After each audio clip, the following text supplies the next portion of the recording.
Hello, everyone. Looks like things are trying to be a little frustrating for me today with the video and audio. Welcome to Shooting the Brass with Scooter. I am Scooter, of course, as everybody probably already knows. It's been a while since I've been online for a live event like this, so a lot of stuff to catch up on. Let's see. I guess the last time I was on was just before the Arizona State PCC state championships, end of September. Then there was the Red October match the first week of October. And then there was the Halloween shotgun match, which was the on Halloween day at the Pistol Rod and Phoenix Rod and Gun Club. So the PCC match. So it was pretty intense. I made it through it. Okay, I had some gun problems. But it was magazine problems actually. Apparently, my rifle doesn't really like magazines that are not Glock magazines. So luckily, I did have a couple of brand name Glock magazines with me after my horrendous first stage. It was just horrible. One of the guys that I shoot with, Ron, he and I were trying to decide who was going to actually have the highest times on all the stages because he was just having just as much trouble as I was. I ended up actually doing better than him, I think, or that could have been Red October. But anyway, so we did that match, and it was a lot of fun. I was staff for that match, so I got to see a whole lot of interesting and cool shooters during that time, which makes it a lot more fun because honestly, you learn by watching the other shooters do the same stage that you do, and then you figure out tips and tricks on how to do better. So it was 9 stages, I think, 9 or 10 stages, 9 stages. It was pretty brutal. We had one guy that on one of the stages that has a helicopter, and if you've seen the video for the pistol or the state PCC match on my YouTube or my Facebook, you'll know that there's a stage where we have to shoot from inside a Huey helicopter body, and then we run down a ramp and we shoot a whole bunch of stuff on the ground. Well, one of the guys in our squad finished everything inside and then went to leave the helicopter, but he stood straight up into the door, cracked himself right in the center of the head with the door jamb, almost knocked himself out. ROs are really good at making sure that his live gun, because his rifle was live and not unsafe, that he did not drop it, and then he was okay, and they sat him down, and he ended up basically just leaving after that because he probably had a concussion after smacking his head like that. For the most part, though, the match is a lot of fun. It's a match that I would recommend, especially if you like PCC. I'm not big on PCC, but I do enjoy the match. I'm usually staffing the match, so I always shoot with the staff on Wednesday and Thursday, or just Thursday, and then Friday and Saturday and Sunday is the main match, and I'm the RO on one of the stages. The one problem we had this year was we actually had rainstorms that weekend. So we had a lot of rain coming in. We had a lot of wind, and we didn't really have much in the way of lightning, thankfully. But we did have a lot of rain, and we had enough rain on Sunday that they pushed us to try to finish all the squads on Friday and Saturday. So that because Sunday was supposed to be the biggest storm, which it actually did turn out to be that way, but we still had to strike all the stages from the range in the rain, which wasn't horrible but still it kind of sucked. But still, I mean, it was a good match. I won some good stuff on the prize table for the staff match, or for the staff prize table, and I did okay. I could have done better if I wouldn't have had the problems early on with the magazines. Then the next weekend, first week of October, was the Red October match, and that was a Saturday Sunday match. You either shot on Saturday or you shot on Sunday. I didn't staff that one. I've never staffed that one. This is the first time I shot it. I tried to shoot it last year, but I left my magazines and my ammunition on my garage floor, and so I didn't have any of that there at the match, which kind of sucked. So I didn't get to participate last year, but this year I remembered.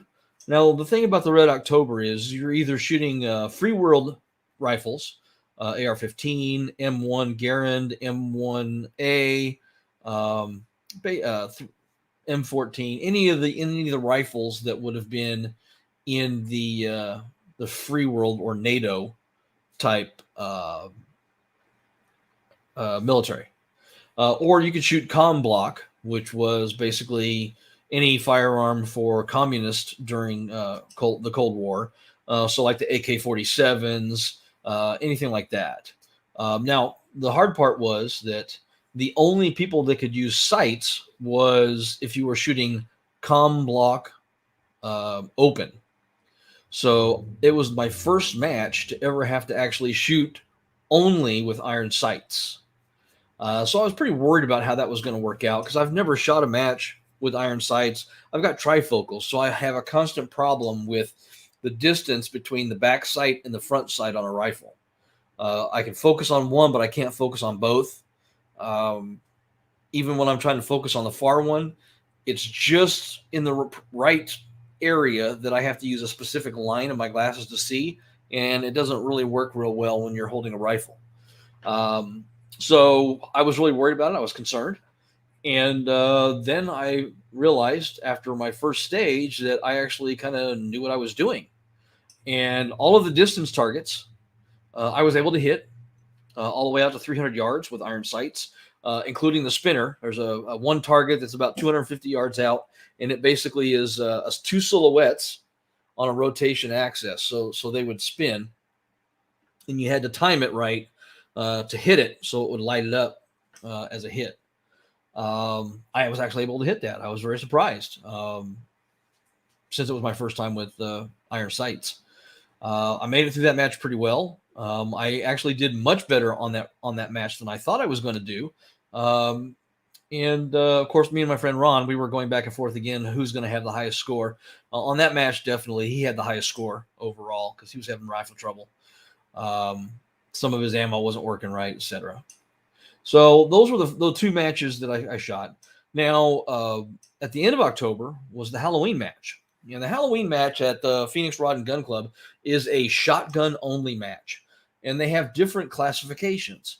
It's a fun match. It's not meant to be serious, although some of the folks there were pretty damn serious and, had to try to beat everybody and do all this other stuff. Me, I was going for the fun. And it's actually the first match that Mrs. Scooter ever shot at. She has a VR-82 Rock Island Armory VR-82, which is a 20 gauge model. And she practiced with it for months, like 2 months before the match, because she didn't want to look like a fool. And she did very well. She had gun trouble. With the ammo shortage and the way things are right now, we could not find hot enough 20 gauge ammo for her shotgun. The hottest ammo we could find was 1275 feet per second. So she had a lot of stove piping. She had some where the bolt didn't come back far enough to pick up the next round. There was a few things going on with her firearm, but she made it through all 5 stages. She didn't come in last. She made it through all 5 stages, and she is now an expert at clearing that bolt from stovepipes and feed jams, because every single stage she shot, she had problems with the ammo. As you can see here, I'm actually now, because of that, starting to reload shotgun shells. So my VR-80 takes 1,300 plus feet per second ammo to run it. These are at about 1,420 feet per second, estimated according to the powder chart and all that other crap. And I ran these at 1,350 feet per second for her 20 gauge, and both of them are number 6 lead shot, which is the lowest number that you can use in competition is a number 6. You can't use number 5, number 4, number 3, or anything like that unless it's specifically called out for. Like you'll have some stages that have double-aught buck or slugs. But yeah, so trying to break in the shotgun. I mean, we ran probably close to 300 rounds through her VR-82 before the match, and I got in touch with Arms Corps, who owns Rock Island Armory Imports, and they sent me some. And I talked back and forth with one of the technicians. I ended up loosening the castle nut and uh, backing out her buffer tube 2 full revolutions, specifically so that it would loosen that spring a little bit in the back. And so I did that, but it still didn't help in the match. But she hit everything that she pointed at, except for one or two. She wasn't very practiced on the clays, so she didn't really do good there on the clays. But she hit everything that she aimed at otherwise, until her gun jammed. She had to clear it, so she lost a lot of time that way. But that was a fun match. We enjoyed it. She had a great time. She didn't feel stupid. She was frustrated with the gun problem, which I can completely understand. But we've been working on it since. That's why I've started loading our own shells, is because we can't get higher velocity shells anymore. All we can get is the cheap stuff, which is between 1,100 and 1,200 feet per second. That's just not going to run in that shotgun. So overall, though, we had a good time. She had a good time. We picked up a ton because the range officers, or the guy, the match director. There we go. I asked him about the hulls, because there was a lot of them, and he said that they're just going to throw them away. So we got probably 1,000 hulls, 12 gauge and 20 gauge, mostly 12 gauge. As you can see, a whole bucket here plus another bag over here of hulls, so that I can reload the 12 gauge, and then all the 20 gauge that we've been shooting for her, we've been saving those hulls so that we can reload them. So we're going to take them out probably this coming Friday after, while everybody else is out scrambling around at Black Friday shopping. We're going to go to the gun range and open up these reloads and see what happens. Should be interesting. What else has happened? Well, another thing that happened in the past month and a half is that the Liberal Gun Club now has an actual chapter, authorized chapter in Arizona. So for those of you that are left of center, or even those of you that are right of center, I'm now the president of the chapter, and to be a member, all you have to do is be a member of the Liberal Gun Club. I don't care what your political affiliation is. If you want to shoot with some people, even us poor liberals that everybody seems to hate, please join up with us. Hook up with us. I'm going to hopefully have some meet and greets sometime in the near future at ranges around the state to try to bring people in, get people included, and we'll go from there. I'm also now an authorized instructor for the Liberal Gun Club. I am fully authorized to teach intro to firearms and intro to range safety courses. If you take the intro to firearms, it actually has both courses incorporated in it. But if you already know about firearms and you just want to learn range safety, I can teach you that too. So those are the things that have been happening over the past month or so, a month and a half here in Scooterville. Now, we're getting up towards the crazy time of the year, and it is getting kind of crazy out there. We have a few cases that are being heard right now. One was, of course, the Rittenhouse, which he was acquitted of all charges. Another one is the black man that was shot by 3 guys that chased him down with a shotgun. I think it was in Georgia. I have to look it back up. I've been trying to stay away from the news because it just gets too depressing. Of course, social media doesn't help either, because social media is actually worse than the news, just from the way it goes. Yeah. So, and there's the civil lawsuit case for the Unite the Right rally in Charlottesville that left 1 person dead and several injured. Those cases are going right now. And I'm not going to really comment on the actual cases themselves. I may comment about the situation.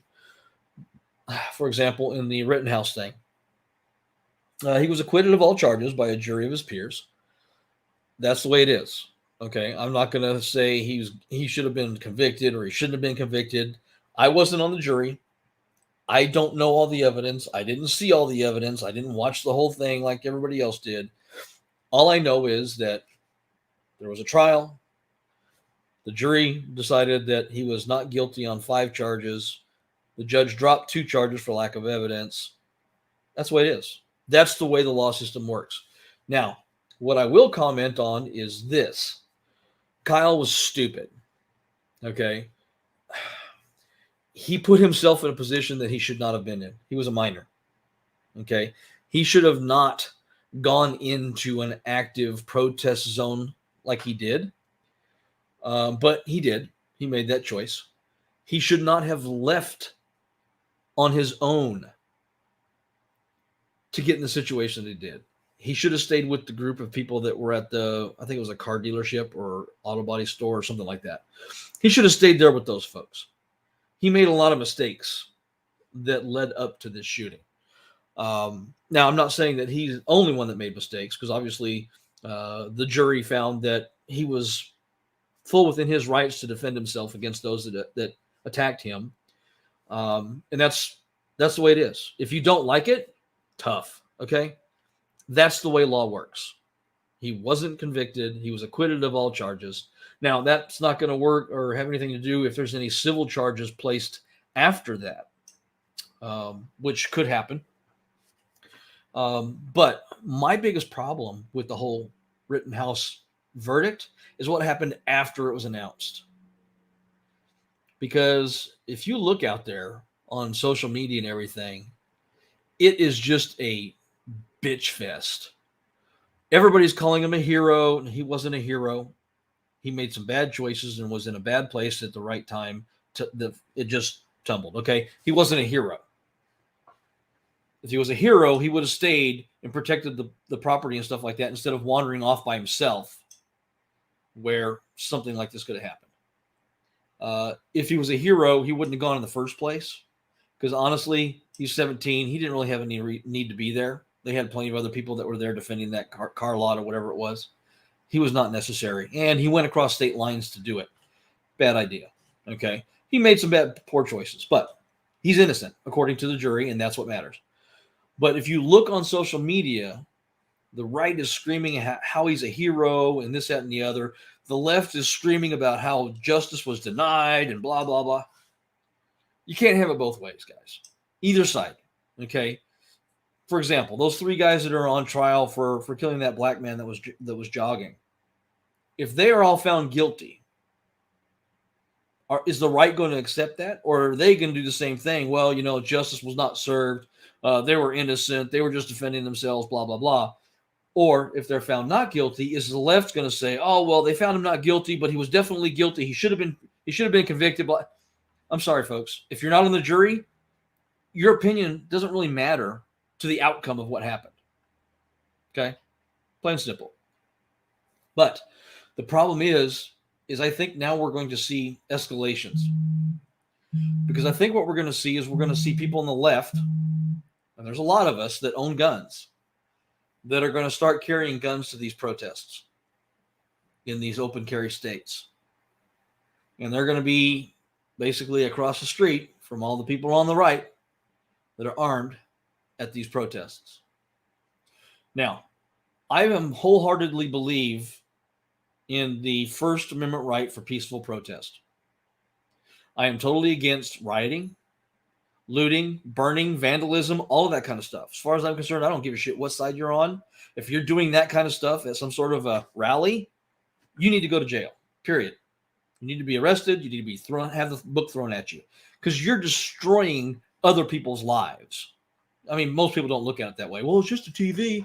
Yeah, but somebody had to buy that TV, bring that TV in for sale, and then you took it, you damaged their store, you broke the windows, and now their insurance rates are going to go up because now they got to pay for that shit. I am not a fan, and I am totally against any kind of riot. Now, that being said, I'm pleading with both the right and the left, responsible gun owners, and gun owners who obviously aren't that responsible, because those are out there too. Don't escalate this. This is not time to start being vigilantes. It's not. We're all Americans, whether you like it or not. We have gone from being Americans to being Democrats and Republicans, or liberals and conservatives. And that's the way our lives are now. I mean, look at Congress. Look at the people in Congress, how mean they are to each other and how just horrible they talk about each other and talk to each other. No respect. And that's something we've lost. And that's something that we need to start working to bring back, is that form of respect. Otherwise, we're just going to keep getting worse. So I'm pleading with everybody out there, if you're watching, if you're listening, don't escalate. Work on de-escalating, not escalating. Don't, because I guarantee you there are going to be some people, probably on the left and probably on the right, that are going to go to some of these protests armed. And they're going to start shooting at people, and they're going to use the defense of, I felt my life was in danger, even when it wasn't. So please don't do that. Let the inner demons not beat you. Okay. Think about what you would do if you were in that situation.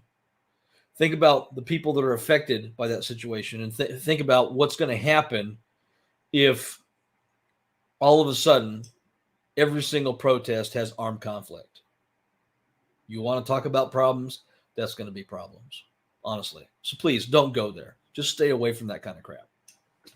Now, one of the things I will say about the actual Rittenhouse trial, two things. Number one, the judge was obviously biased because there was things that the jury should have heard to help people make judgment based on Rittenhouse's character that they weren't allowed to. He would not let them call the people that were shot victims. I'm sorry, but if you're a judge, you're supposed to be nonpartisan and balanced. So that's my opinion based on the different things that I heard him say. You can agree or disagree. I don't give a shit. That's just me. Now, the other thing that I want to say about the Rittenhouse case, and this one has been pointed out by every responsible gun owner on the internet. The prosecution has no fucking way or purpose or reason to be handling a firearm because he obviously doesn't know the 4 rules. Okay. Always treat a firearm like it's loaded. Never pointed at anything that you're not prepared to destroy. Basic rules. Just basic firearm rules. Keep your finger off the trigger until you're ready to fire. You know, stuff like that.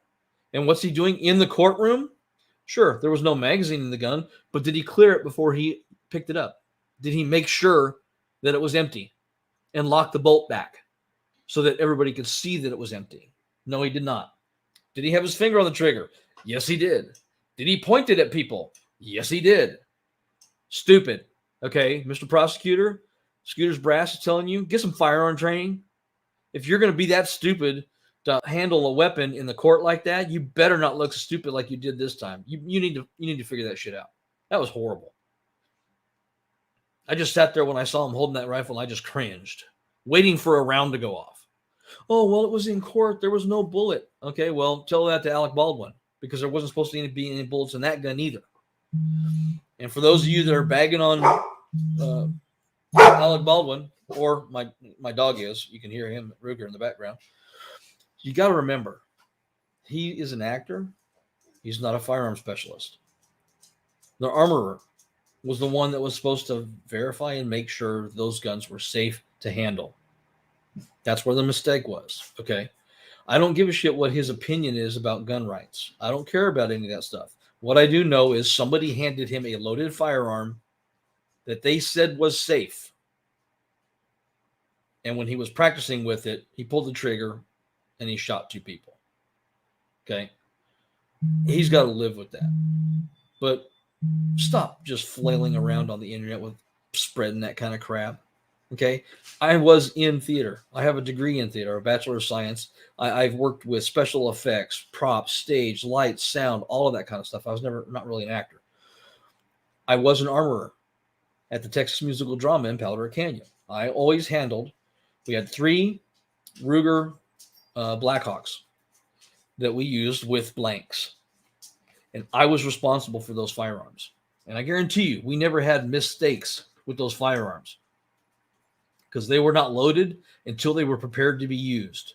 They kept those things under lock and key. They never left my vision when they were loaded. They always. And anybody that started playing around with them when I gave them their gun got shut down. And that's the way it's supposed to work. So you guys can go ahead and keep spreading all these memes about Alec Baldwin and all this other crap, but that doesn't help anything. That does not help anything. If you're going to start spreading stuff online, let's try to start spreading stuff that actually will help this country heal from the hate that we have. And when I say hate, I'm talking about the left and the right. The left hates the right hates the left, and there's a shit ton of us that are stuck in the middle. And that shit ton of us that are stuck in the middle are pretty much stereotyped by those that don't like us. Okay? So I'm kind of tired of seeing these people that post, oh, yeah, the left does this. No. Some people on the left may do it, but not the left, because I'm a lefty. Okay? I'm a liberal. I have been most of my life, all of my life, since I started doing politics stuff. So you got to stop stereotyping. Okay? All liberals don't hate guns, and all conservatives are not racist, or not all conservatives are racists. Okay? Sure, there's going to be some racists in there, just like there's probably some racists on the left. But we need to stop following the media push to try to divide us, because that's how they get their ratings, right? They piss you off, and you get all angry and everything, and then pretty soon you can't even have a conversation with your neighbor because they may have a different political belief than you do. That's just sad. 20 years ago, 25 years ago, sure, the parties didn't really care for the platforms that each other ran, but they were at least civil. Now look, you got what's her name in Colorado, Lauren Boebert. Anyway, sitting there talking about one of the other members about her marrying her brother. Really? Is that the kind of decorum we have on the Capitol now, on the floor? Sharing the violent stuff? Paul Gosar was stupid for sharing that video, that anime or whatever the hell it was. I didn't watch it because I don't need to see that kind of crap. But it was stupid. He's a legislator. He's an elected official. He should be a little more mature than posting shit like that. And he paid for it. And the sad thing is, more people on the right should have been on board with making him pay for that. If it would have been somebody on the left that did that, I would have still been in the same way. Why the hell did you do that? That was stupid. That's childish. It was stupid. And it was threatening. Don't do shit like that. Censor them for stuff like that. I don't care what your political affiliation is. But the fact that people can't even get up and say that was wrong because you think that it might cost you in your next election because you have to play nice with all the other Republicans, that's sad. That really is sad. And I say that for either side. I don't care which side you're on. If you have to care more about your political career than you do have to be about being honest and truthful, you're the problem. Plain and simple. And I ran for the Arizona Senate 3 times. I've been in that pile of politics. And I hated it. Because it is just like that. They'll just go out there. They'll say whatever they can to try to win the election. I was running for office not expecting to win because I live in a district where a liberal's not going to win shit. But it put my name on the ballot, which gave people a choice. And that was what the importance of what I was doing was for me, is to give people a choice. Instead of having the same people on the ballot every 2 years, which is what we've had here in our district for the past 20 years. It's always been the same 2 or 3 people reelected until they term out. Then you get somebody else in there, then they're reelected until they term out.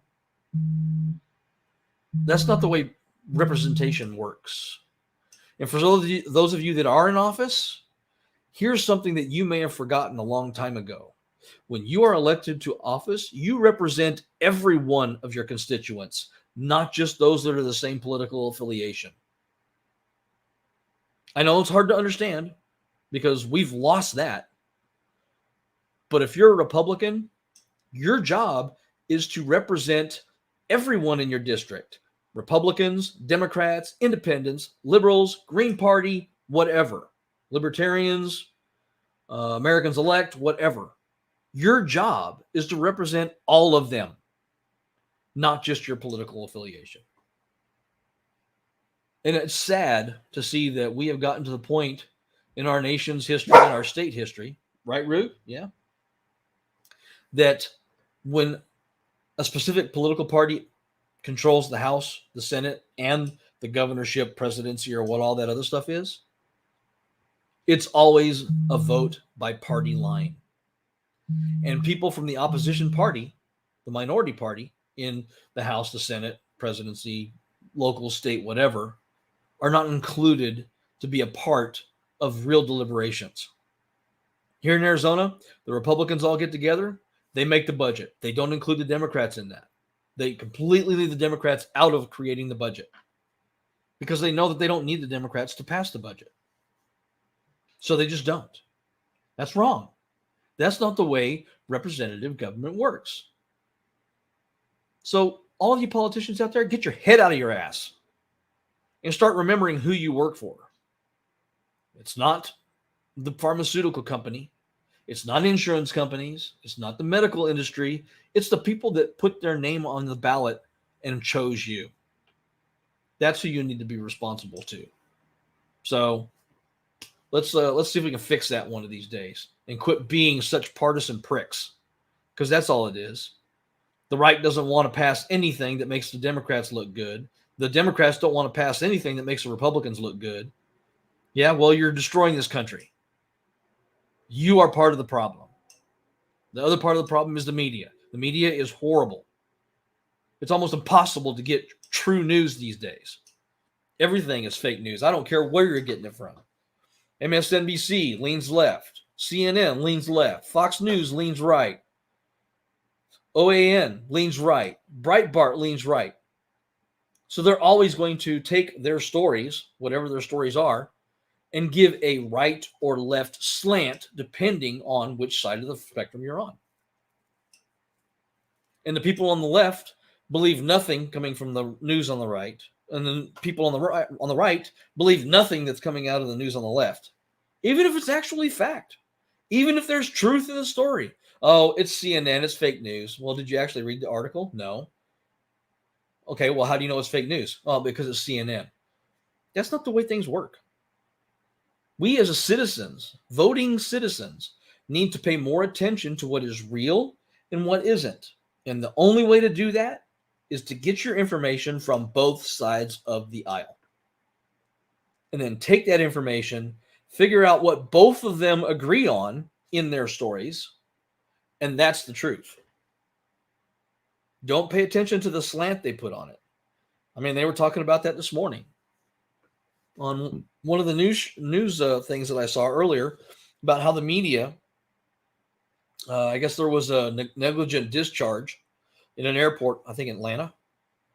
The news is making it seem like, it was this, I don't know what the hell it was. But what I do know is apparently the person was a felon, should not have had a gun in the first place. So where do we go from there? If you're on the left, what are you going to do? Oh, well, we need to ban guns. No. Because obviously we have gun laws to prevent people that are felons from obtaining firearms. The problem is the people that sell firearms from the back of their van or the back of their car or to the guy next door.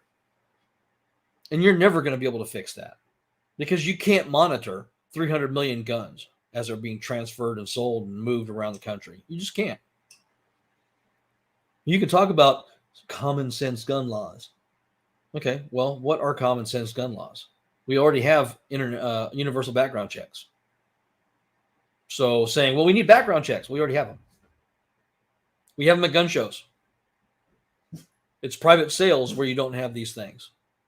Well, if you're making a private sale, how do you do a background check? The only way to do that is to go through an FFL. We don't have access to the NICS system to be able to look up a person and find out if they're a felon. Are you guys going to put in somewhere in the law to open that up so that the average citizen can have an account and be able to verify that if they're going to transfer a firearm to somebody, it actually is legal? No, I don't see that in any proposed legislation. So you can't tell me about, oh, we need universal background checks without giving the ability of the private citizens to make a background check.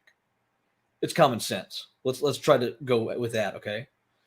Um, but yeah, I mean that's the thing is you see felons with firearms all the time because they can get them somewhere.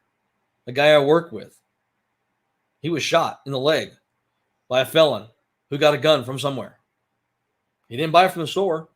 He didn't buy it from anywhere. He was a felon. He couldn't buy one, right? So where did he get it? And you go, oh, he got it at the gun show. No, because at gun shows, unless you're doing a private transfer, all of those people that have little stores and booths and stuff in the gun show have to do your background check. It's just the way it is. Now, does some of that happen somewhere? I'm sure it does. But how often does that really happen to where it's provable who did it? Zero. Unless you get narked on. So we got to just be careful about what we're talking about. And when you're talking about coming up with common sense gun legislation, maybe you should actually talk to actual gun owners. Because we've got millions and millions of gun owners in the United States that have never committed a crime. And yet you're wanting to take my rights away. We have people in this country that have never committed a crime with a firearm or not. So why are you labeling them as criminals to where we need to control your guns? Sorry, I don't believe in that. I believe that we should pay more attention to persons wielding those guns than the gun itself. Because that's where your problem lies. And according to every study that they've put out so far, it's angry white guys. For the most part. Not exclusively. I mean, yeah, sure, there's been some other folks that have done stupid shit. There was a Bernie Sanders fan or voter that went and opened fire on a Republican softball game in 2017, I think it was. We got to start working on the people. And some of the ways to work on the people is to not make it so that the people are so beat down by government, by commerce, by capitalism. What was the whole thing? Oh, we have all these ships out things. Christmas is going. Who was it? Somebody. I think it was Marjorie Taylor Greene. Maybe. I think. I could be wrong, but I know somebody made this comment. I just can't remember who it was. That Christmas may have to get canceled because all of the Christmas presents are out on boats in the ocean. I thought Christmas was about celebrating the birth of Jesus. So how can you right-wing Christians or left-wing Christians, I don't care which one you are, sit there and complain about having to cancel Christmas because you can't buy presents?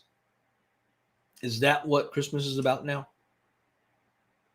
You scream about Christianity and how it's important and this, that, and the other. And then the one holiday that celebrates the actual birth of your Savior, you care more about whether or not you're going to be able to buy gifts that are on boats out in the middle of the ocean that can't get unloaded fast enough. How hypocritical is that? In this household, we don't really worry about Christmas presents. We're just happy to have family and being able to spend time together, being able to love one another. We let people into our home for Christmas that aren't family by blood, because just because you're blood means that you're related. It doesn't mean that you're family. It's how you interact and how you treat each other that makes you family. Christmas is about celebration of whichever religious belief you have, whether it's Christianity, whether it's what is it? Is it Passover during Christmas? No, that's Easter. There's Hanukkah. That's what it is. Kwanzaa. There's a whole bunch of different holidays that happen during December. Can't we just celebrate those and not worry about the gifts? Are having a lack of gifts going to destroy Christmas if Christmas is supposed to be celebrating the birth of a Savior? No, it's not going to cancel Christmas. This whole war on Christmas bullshit is bullshit. Okay, nobody's canceling Christmas, but a lot of people need to remember what Christmas is supposed to be about. So I would tell you and point to you to start thinking about that, because that's what's important. We're coming to the holidays. Thanksgiving's this week. I got a 22-pound turkey that I'm going to put on the smoker, and I'm going to be happy about it. I'm not celebrating Thanksgiving because I'm thankful for the Plymouth Rock or what we did coming over here and all that other crap. I'm not thankful for the things in my life. I'm thankful for that stuff every day. I don't need a holiday for that. Thanksgiving to me is a paid holiday where I get to be away from work, spend time with my family, and eat a lot of good food. That's what Thanksgiving is for me. I don't care about the history of Thanksgiving because it doesn't pertain to me at all.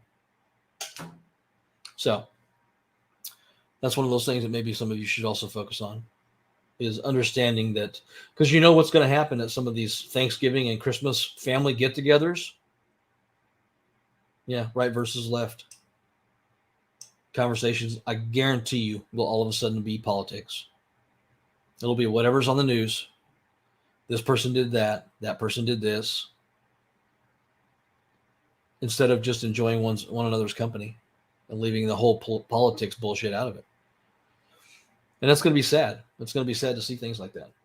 But it is where we are now, because we as people have let the media designate what we believe and what we should believe and what we should not believe and how we should perceive certain things.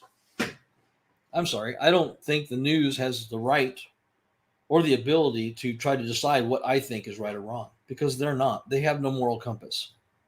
They are about money. And the more they keep people pissed off, the more people continue to watch their stuff, the more advertising money they get. It's a vicious cycle, folks. And it's something that we as people need to break. We need to start rejecting the idea that we need to pay attention to what the media is doing. I don't have TV anymore.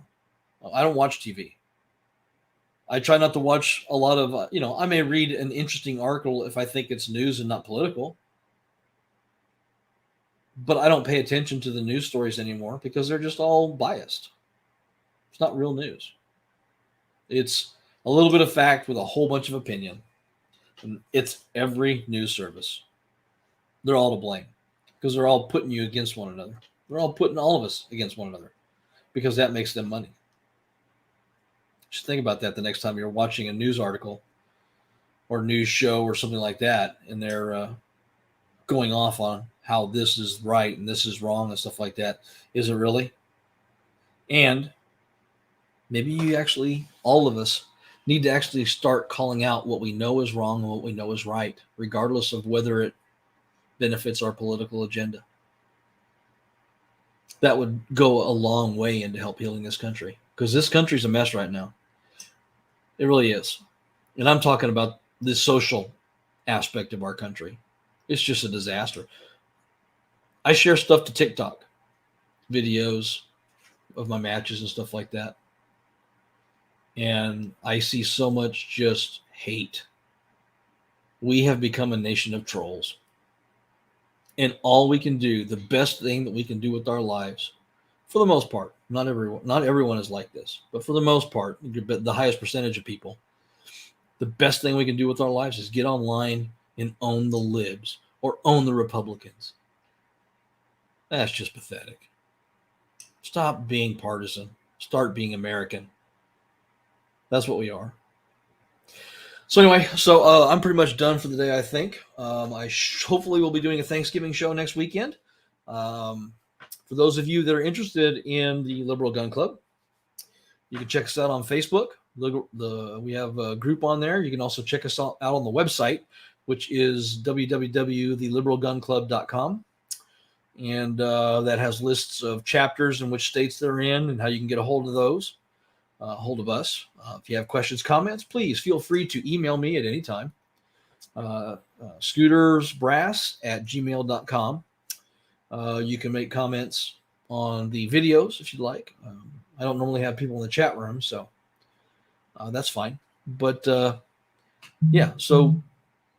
let's be nice to each other for a while. I mean, we're coming up on the holidays. Let's remember that we're all Americans and leave the whole politics out of it just for once. It helps. Trust me. So have a great week, everybody. Hope you have a very safe holiday weekend. Please be very safe. It's dangerous out there. We've got weird weather things going on out there. Well, not here in Arizona because we're going to be in the 70s all week. But yeah, for those of you in areas where it's a lot more snowy and stuff like that, please be careful. Have a good time with your family and be safe.